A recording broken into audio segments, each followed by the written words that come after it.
Hi, and welcome to another episode of ArsenalPass Limited Time Only.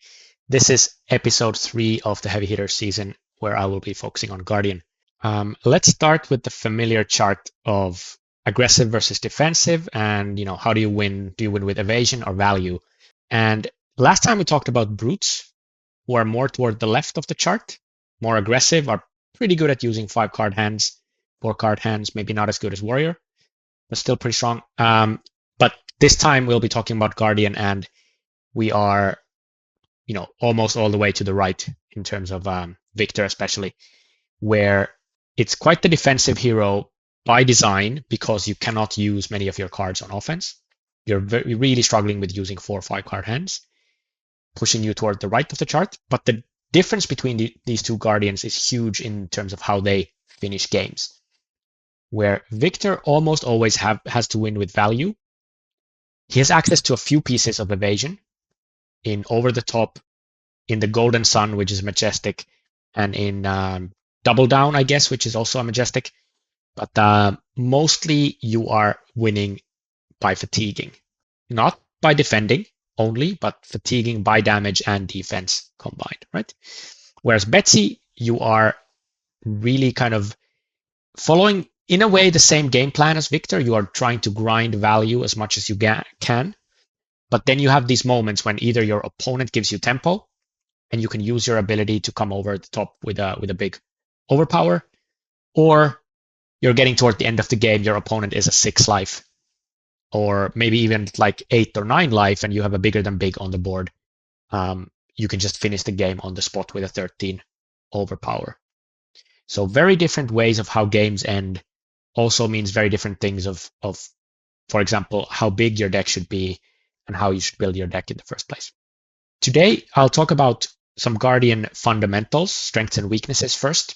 I'll go into commons and rares, grading some of them, grading the equipment, and some of the common play patterns and examples of what a strong hand looks like for Guardian, or a strong turn cycle maybe. And then toward the end, we'll be going through how do you end up on Guardian, and what are the decks that you maybe try to kind of end up on, what are the target decks that you're going for, as well as then ratios and Majestics at the very end. So Guardian fundamentals, I already kind of started with the point that it's quite difficult for Guardians to utilize 4 and 5-card hands. And what this means is that the deck has to focus on 3 and 4 blocks. Because in order to have something meaningful to do with the extra cards you have in your hand, they can basically only block. They have one mode. So that mode better be pretty good. Secondly, most Guardian turns cost 3 or more resources. There are a couple hybrid cards, of course, and a couple generics, etc., that cost 2. But most of the time, you're going to be coming in, 3 for 7, 3 for 6, 5 for 8, something like that. And that means you need plenty of blues, because if you're stuck with a yellow or a red in hand, the only thing you can do is Arsenal. Guardian also, funnily enough, when we got the full set spoiled, we noticed that it has fewer class 3 blocks than the other classes, if you count the commons and rares, right? And it's not by much, it's only by 1 rare slot, because the stacked in your favor is a 2 block, and the others have a 3 block in that slot. But at least you're not the usual Guardian, which is blocking more than the other classes. You're actually on the same level and maybe a little bit less good at blocking. So what all of these things mean, all of the previous 3 things combined mean that there's a huge fight for especially blue 3 blocks between the Guardians. And then what that means is that a pod is very likely to support only 2 Guardians or so. Because if you get more than 2 Guardians, you probably know by now from your draft decks in heavy hitters, if you're 1 of 3 in a class, your deck is going to be half 2 blocks very often, right?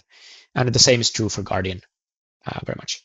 So that's the fundamental kind of fact of Guardian in this meta, or in this set that you need to consider.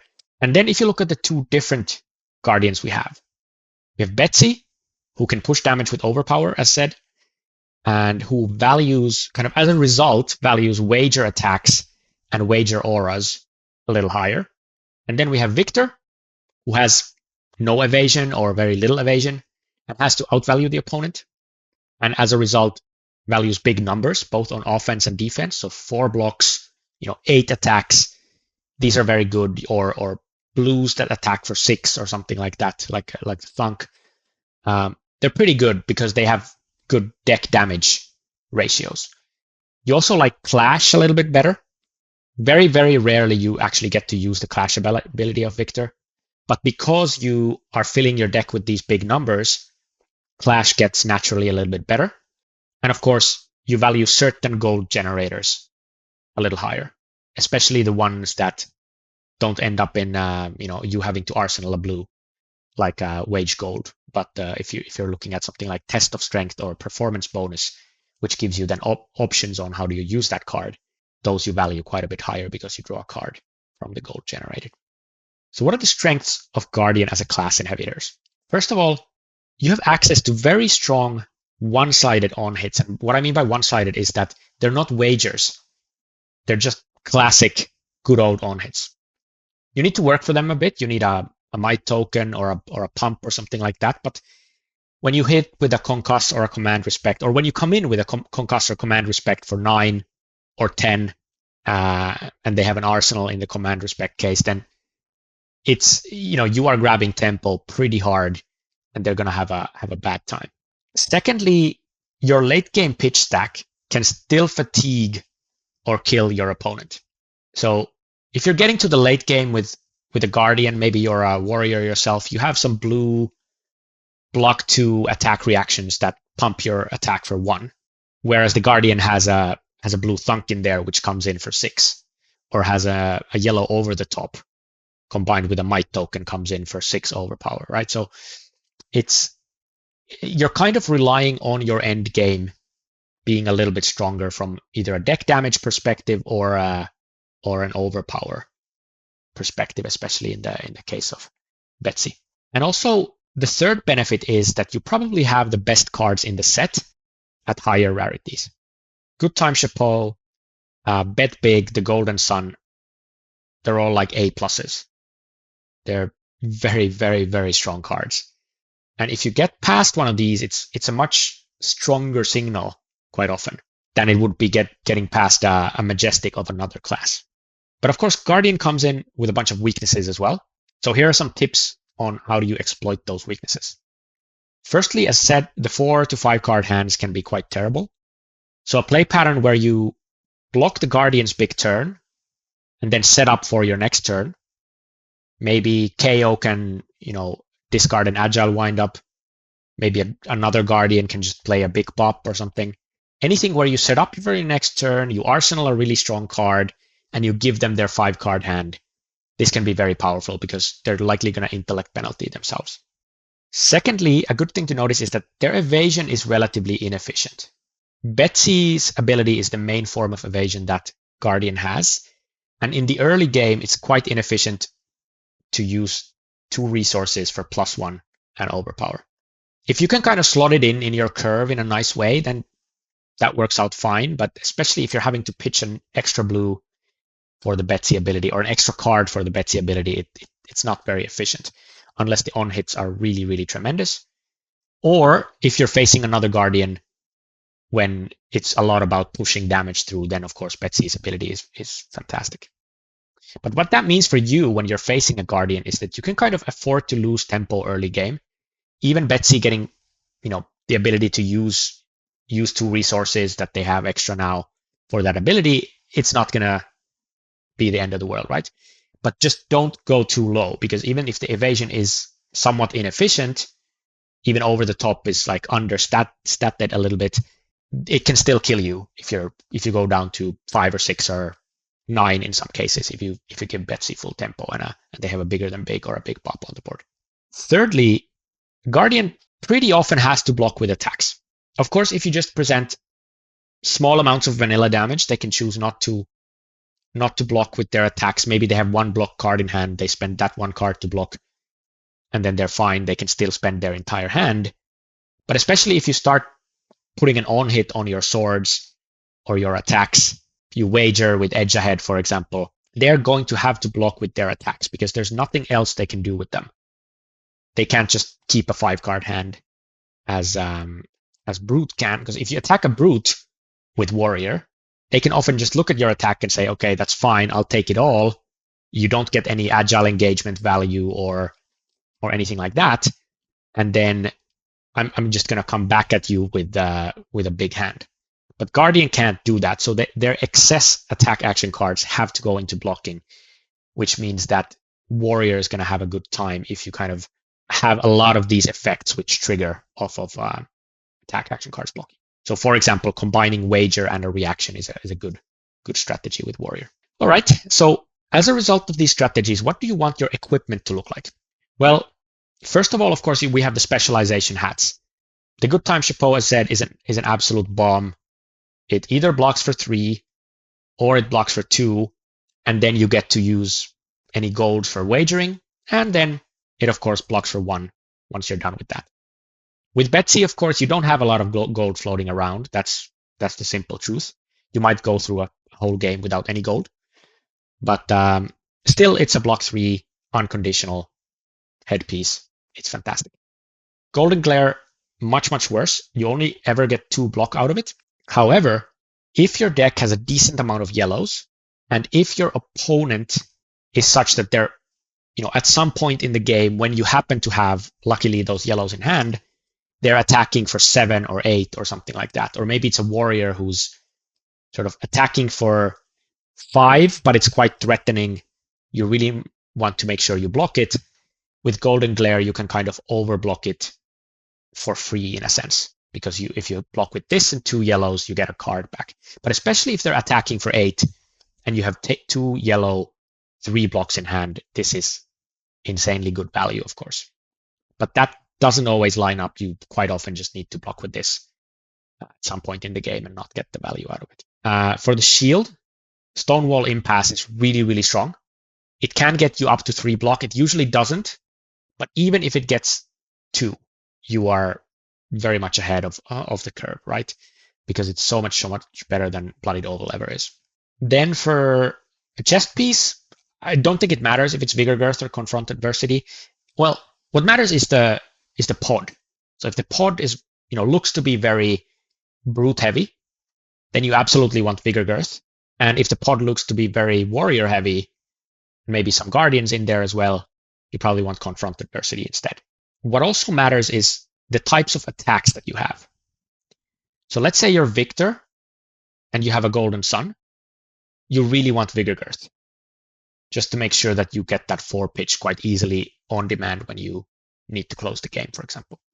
Red Wallops are another thing where you might want the Vigor Girth. Or if you have some pumps, if you have a couple of these, lead with powers, for example, and then you have some concuss reds or even yellows or command respects, then Vigor Girth gets really good because you can kind of plan the Vigor at the time when you have the pump in Arsenal, for example, and you can expect to draw one of these 3 cost on hit attacks.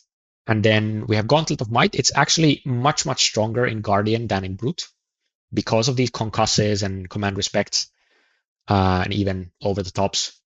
So I think you should pick it a little higher than you would in Brute. And then Overcome Adversity is really fantastic. It is, I would say, by far the better leg piece because you are one of the guardians. There are probably maybe 1 or max 2 more guardians in the pod. So that means most of the time you're facing heroes who are creating agility tokens. So this is like it's not an unconditional block 2 versus them, but it's a very flexible block 2 versus them. And it's also available on the turns when you need it most. The best alternatives then would be Face Adversity. For the hats, it's of course a million times better than the third best alternative. Many of the heroes are going to be drawing cards. Brute is drawing cards from Wild Rides and Bare Fangs.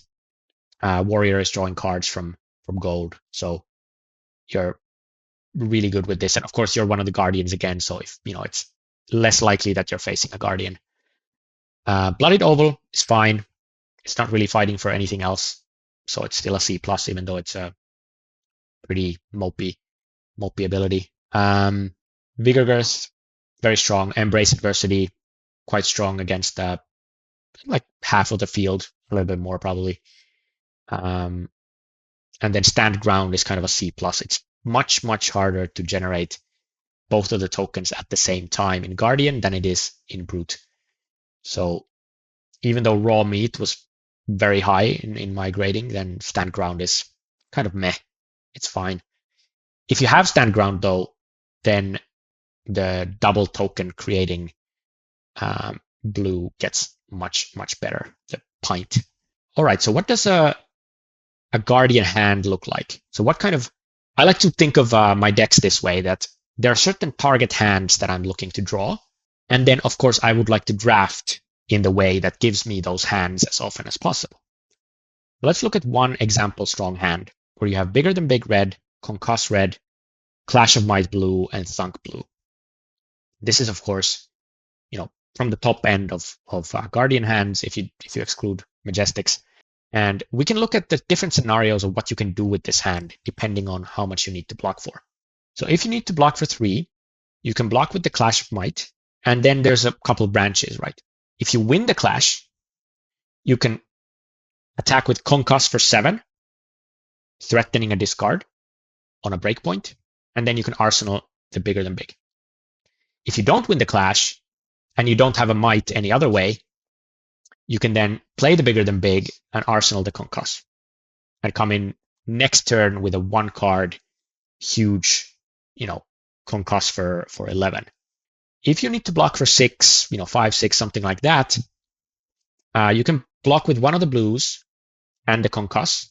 And, well, especially if you need to block for 6, maybe if you need to block for 5, there's probably like a sideline where you start blocking with the bigger than big. But let's imagine you need to block for 6. Exactly. You block with one of the blues and you block with the Concuss.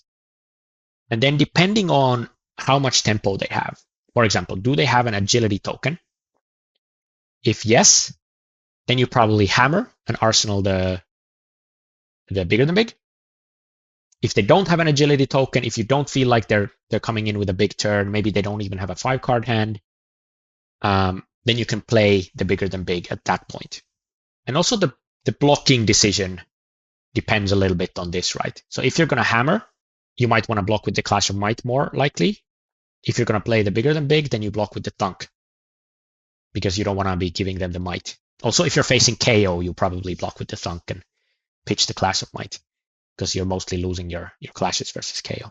And this is a very key play pattern with these wager auras, is that you don't want to like willy-nilly play them when you have the chance. You want to wait for the opportunity when the opponent is not going to have a huge hand, which you may even have to like full block, and then you completely lose value from the bigger than big.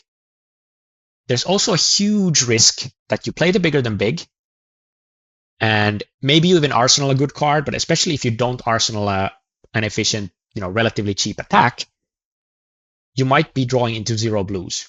So if you draw like 2 yellows and 2 reds, and they have a huge turn, then you are in a lot of trouble. You're wasting a huge amount of value on that bigger than big. So you need to make sure that you're playing it at an opportune time. Then we have the third option here where you need to block for a lot. If you need to block for 9, you just block with the 3 blocks, Arsenal the bigger than big. If it's very late in the game and you don't expect to be able to ever play the bigger than big anymore, then there might be cases where it's better to block for 8 and Arsenal the Concuss, for example, if you expect to have Might tokens coming up, or if you have Gauntlet of Might, for example, still up. Or you can then block for 8 and attack with the hammer if it's really, really late and you just need to strip some cards or something like that. So if these are the hands you're looking for, or these are the kind of play patterns you're looking for, you're looking to block a bit and attack with these efficient attacks, which threaten on hits optimally, then what are the cards you're actually looking to draft? Well, here we have the strongest commons and rares for Guardian, sort of the A+ to B section at the top, and then these B- at the bottom. Good Time Chapeau, already mentioned. Other sort of A-level cards are Miller's Grindstone and Test of Strength for Victor, both of these for Victor specifically. Victor gets more out of Miller's Grindstone because it's a fatigue deck. So your 3 for 4 hammer is really, really good. And also you probably have a few less whiffs in your deck for Clash than Betsy does. So you're more likely to win clashes, hopefully, and that way it's maybe a little bit better. And you're probably thinking, okay, what if I lose the first class? Then this becomes a useless hammer. That's not exactly the case. You still got one extra piece of value out of it compared to your regular hammer. And by the way, one piece of value or 1 point of value is also what you get from the bloodied oval. So this is always, from a pure value standpoint, at least as good as a bloodied oval. My play pattern usually, if I have Miller's Grindstone, is that if I have that and I have a shield, I usually play the shield instead of a second hammer, because the format happens to be such that you don't attack with your weapon more than 1, 2, or maybe 3 times per game quite often. And what that means is that you can afford to lose the clash. You can afford to go down to 3 points of attack. And that's fine, because it might be that you're never attacking with that weapon again anyway. So you probably get more value from the shield, especially if you have a Stonewall Impasse. All right, then we have some of the strongest 3-block attacks and block cards and Golden Glare in kind of the next tier down. Down but not outs, Test of Might, and Golden Glare. Test of Might is much stronger than Test of Vigor because it's much more likely that you get to use the Might token. Well, much more stronger is a lot to say. Of course, it's still like a marginal benefit that you're looking at. But you're much more likely to use the Might token, and also it can power your concusses and your command respects and so on. So it might be worth much more than 1 value, that Might token. Then we have Miller's Grindstone and Test of Strength for Betsy. They're a little bit lower in my book because, of course, you're not drawing the card from the gold and you're not the fatigue deck as much. So maybe not as strong, but still very, very strong. And then you have a few of these sort of Bs in Overcome Adversity, Stonewall Impasse, red and blue Concuss, and Test of Vigor. Blue Concuss, I think, is probably the strongest of the Guardian blues. You would be surprised how often there are opportunities when it's actually the best to attack with a blue, because you have the Might, or maybe you even have a couple of Mights or something like that, and then you're coming in for 6 with a huge on hit. So it's often better to do that than to attack for 7 vanilla damage or even 8 vanilla damage, because you're stripping cards from their hand and they might not, their deck might not block that efficiently. Next, let's go to the B minuses. First of all, and I wasn't even sure if these are B minuses or if they're actually Bs, but you have the rare attack cycle of these red attacks, which attack for 7, 8, and 9, and cost 3, 4, and 5, and have tower on them.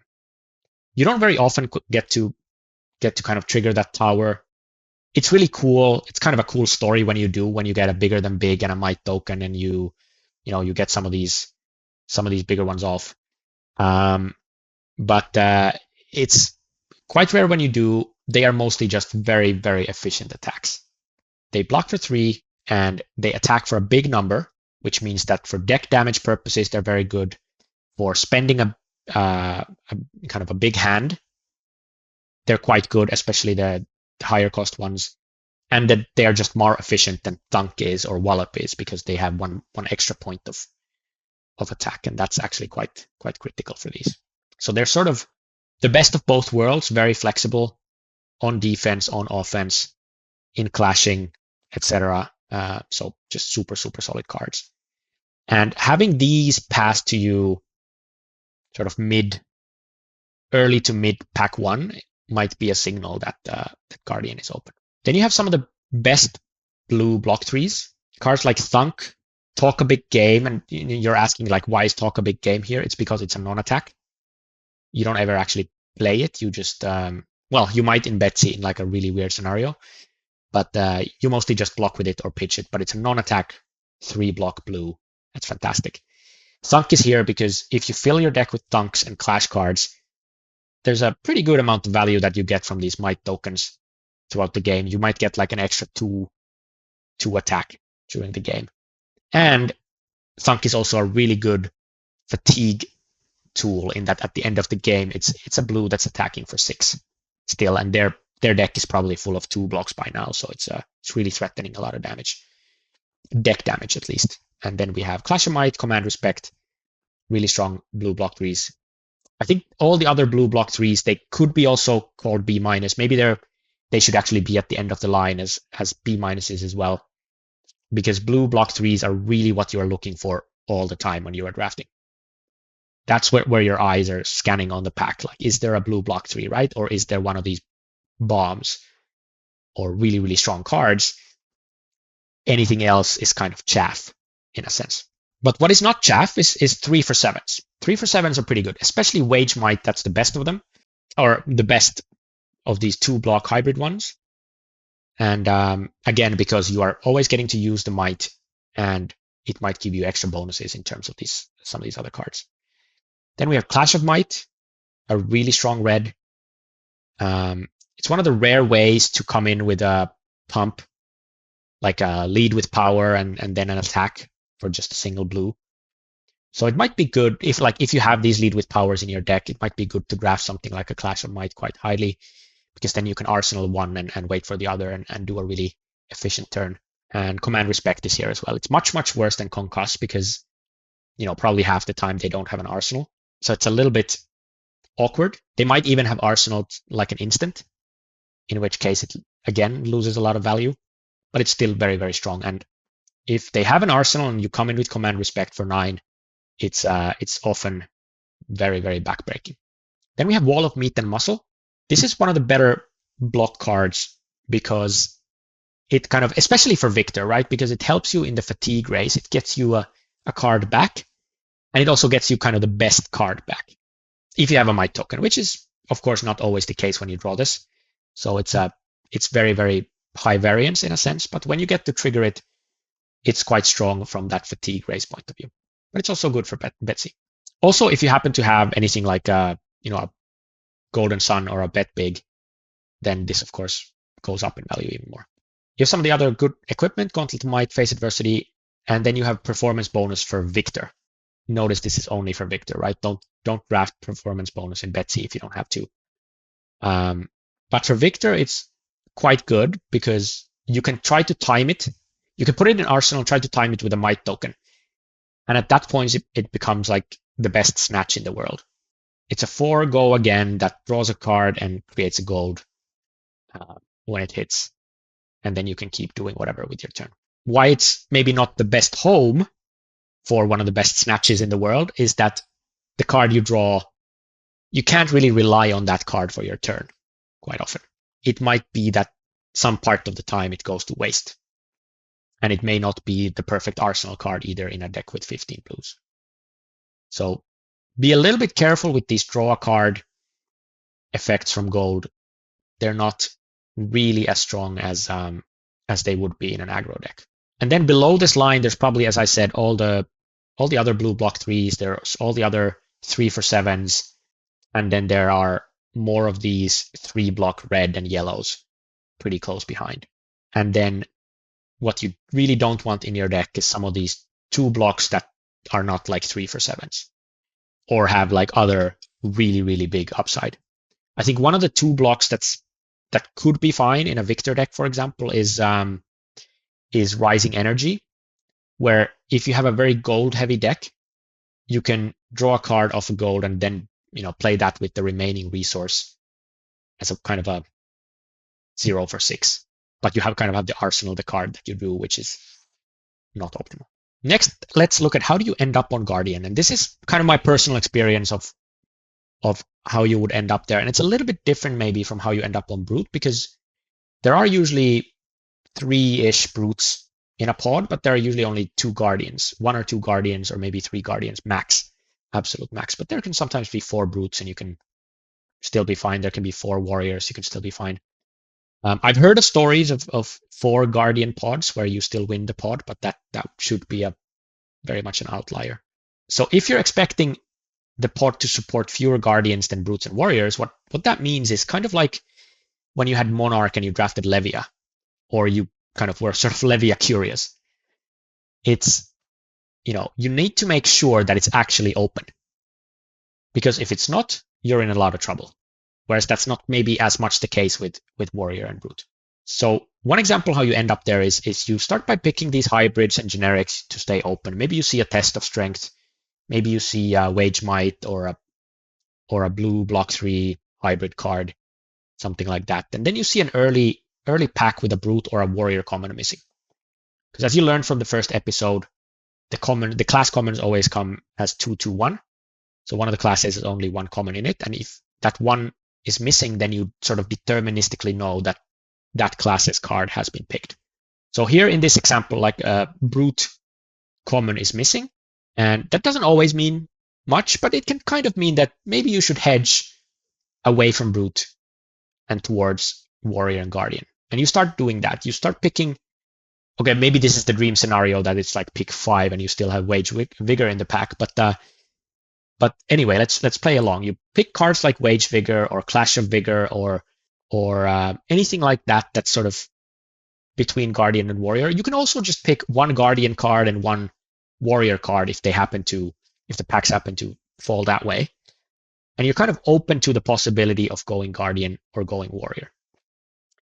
And then you notice that actually warrior is no more open, but guardian still is. You start seeing 2 guardian commons consistently in a couple packs in a row, for example, especially if they're good ones like blue thunk and blue concuss here. That starts to be a signal that guardian is the one that's open, and maybe you should jump on that. The other way how you can end up on guardian, this is the Majestic edition, is that either you open or in the absolute best scenario, have one of these guardian bombs passed to you. So you start picking with whatever, it doesn't need to be wage might. This is just the dream scenario. You can even pick like a wage agility. And then you get past a bet big or a good time chapeau. And maybe to a slightly lesser extent, the golden sun, because you should end up on Victor far less than you should end up on Betsy. So I'm a little bit happier with the other two. But even the golden sun is a really, really strong card. So maybe you can, pick that up, have an A or an A plus in your pool, and then start hoping that nobody pulls the rug. In the next few picks, you might not want them to be full-on guardian picks. But if you see a booster, next where there's a blue thunk and a red concuss and maybe a brute or a warrior card has been taken or both, then that starts to be a pretty good signal that the person to your right is trying to tell you that you should really be in this hero. I mean, there probably isn't a world where they pass you bet big or good time chapeau or the golden sun as a second pick and then they go guardian, unless they really want to see the world burn. So you can kind of trust that they're not guardian. So what you need to do over the next couple picks is just make sure that there's not a guardian, a couple seats to your right. So maybe you can start picking things like the wage might or a wage vigor or something like that. That way you can kind of figure out if the rug is being pulled, and if not, then you go all in on your fantastic bomb card. So what are the kind of decks you want to end up on in Guardians? Here's an example Betsy deck. This is a 3-0 deck that had, I think, pretty good ratios without having necessarily all the bombs. Although it has quite a few of those as well. But that's not the focus here. But the focus here is more the ratios. This has 3 wager auras in red, and then a couple more in blue. I think having a couple more in blue is fine. It kind of gives you that late game inevitability if you have a big life lead, for example, but might risk being fatigued. But these red auras are really where it's at. You want probably 2 or 3 of these, like a minimum of 2 of these in Betsy. I don't think I would pick the 4th one very highly. I would actually pick any 3 block, almost any other good card over the 4th red aura. But if you kind of have your deck set, then the 4th red aura can also be pretty good as a sideboard card. You can bring it in when you go first, and you can bring it in versus Guardian. But 3 is probably a sweet spot, right? Then you have 22 cards that block for 3 or 4. You have the Test of Strength in there, and then you have 13 blues. You probably want 14 blues instead of 13, but 13 is fine. And of course, also you have a couple of these very strong Majestics, or Prime to Fight especially is a very, very, very strong Majestic. Double Down, a little less so. But if you have ways like Test of Strength to create gold, then Double Down can also be really good. And at minimum, it blocks 3. And you see the test of strength here and you think, hey, should I be going victor? Definitely not. One test of strength is not turning the tide. Not at all. Even two tests of strength might not be enough for me to go victor with this deck. You don't really have the other wager cards, but you have these three wager auras, and you have a way to spend the gold also in Betsy, in the double down. So, it's not very clear when you should go victor with, just by looking at the number of test of strengths, even though that's kind of the first heuristic that you probably learn in this format.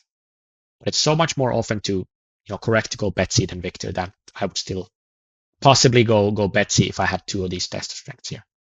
And one of the reasons why you are doing that is that in the Guardian mirror, Betsy usually has a big advantage because her win condition of overpower attacks is much stronger than Victor's win condition of fatigue. Next, if we look at the target Victor deck, this is one of my own 3-0 decks. I was in a very lucky Victor seat. This was probably a solo Guardian, but that's kind of the dream, right? So here we have 3 4-blocks in 2 tests of strength and 1 test of might. We have 24 3-blocks, 3 gold creators red gold creators in performance bonus and 2 tests of strength. It's 77% attacks, and many of them are quite big, so you can expect to win several clashes, of which there are, of course, many. You have 2 Clash of Vigors, 2 Clash of Mights, and then the block cards. The only downside of this deck is that it is only 12 blues.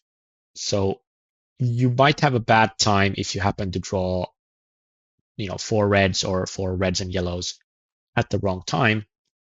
However, the saving grace here is that in a deck with so many block 3s, that's probably not the end of the world. If you had more block 2s, then you absolutely need more blues. And speaking of ratios, and sort of going into these heroes, following on the point of going, how do you go into Betsy versus Victor? Betsy should be your default Guardian due to the ability being so strong.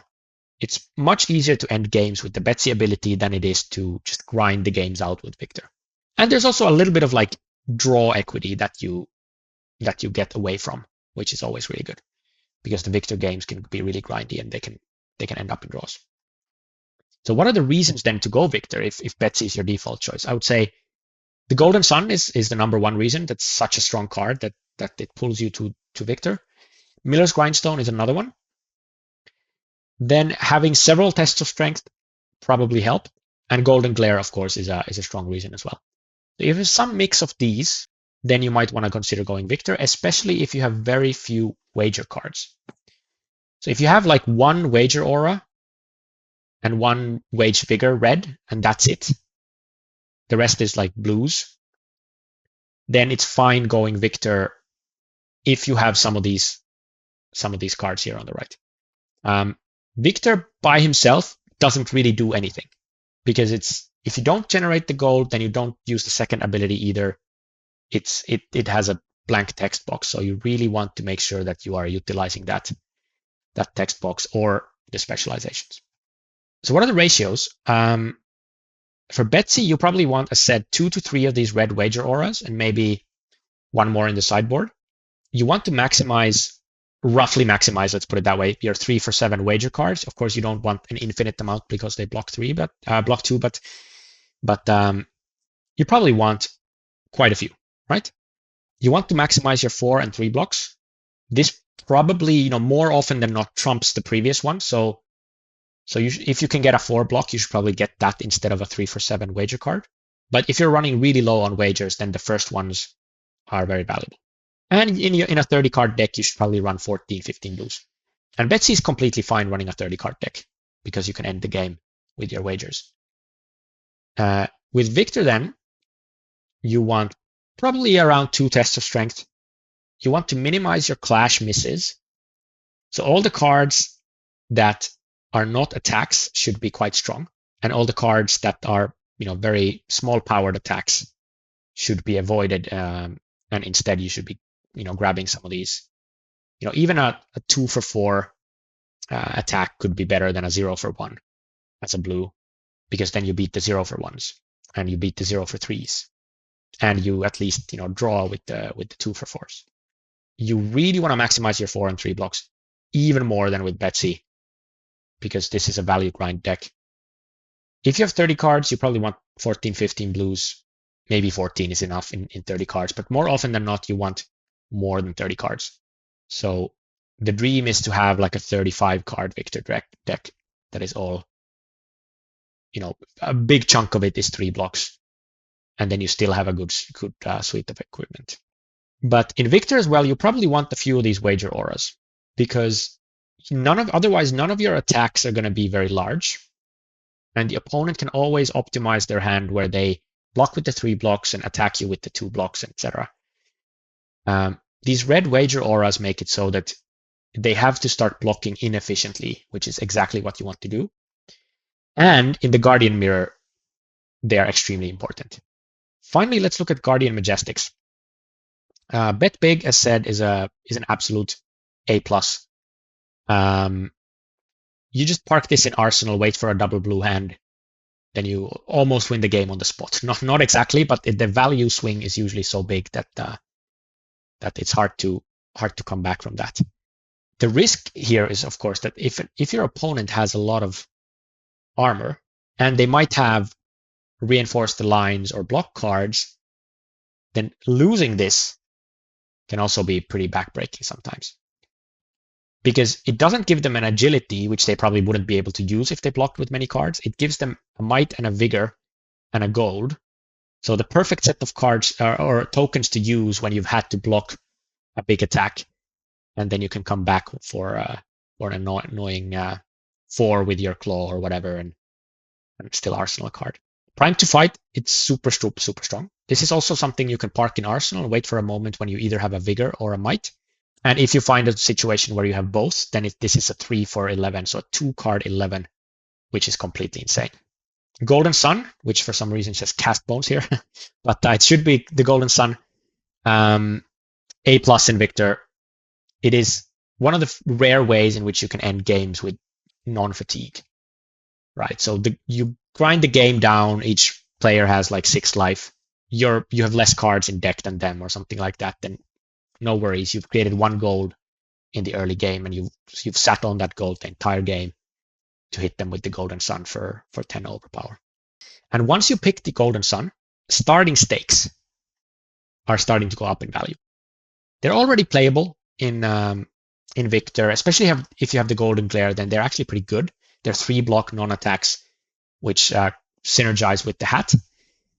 But here they kind of gain a third mode where you can actually play the starting stake. Yeah, you draw a card off the gold, but that's not the point. The point is that you have that gold in your pocket for when you need to end the game with the Golden Sun. And I've actually drafted a deck which was completely terrible. It was like the worst Victor deck ever, except it had 2 Golden Suns and 2 starting stakes. And I won a game which I had no sort of reason to win otherwise with that horrible deck. I just purely won it off the back of those starting stakes and Golden Suns. Really strong and something cool to keep in mind. We have Boast. Boast is pretty good. It's a 3 block and it's not an attack, and it's blue. So that's everything you need, right? It's at least a B-. I think in Victor it can go up. If you have a lot of clashes, it can go up to a B or a B+ even, if you have a lot of them. But more often than not, it's just the same as any other 3 pitch, 3 block. We have Trounce. This is probably like a C+ in Betsy. It's just a 3 block red block card. So not very flexible, but fine. It's a 3 block, which very, very rarely wins you the clash. Of course, against Warrior, it's very, very strong. But against KO, it's a huge liability. So you kind of have to sideboard it out. So that kind of balances it up. With Victor, this gets a lot better simply for the reason that you draw a card if you win twice. So it gets much better. And probably you fill your deck with more thunks and so on anyway. Very good. That's all we had for this time. Do like, subscribe, and especially comment if you have any feedback. It's always highly, highly appreciated. In the next episode, we will be talking about Warrior.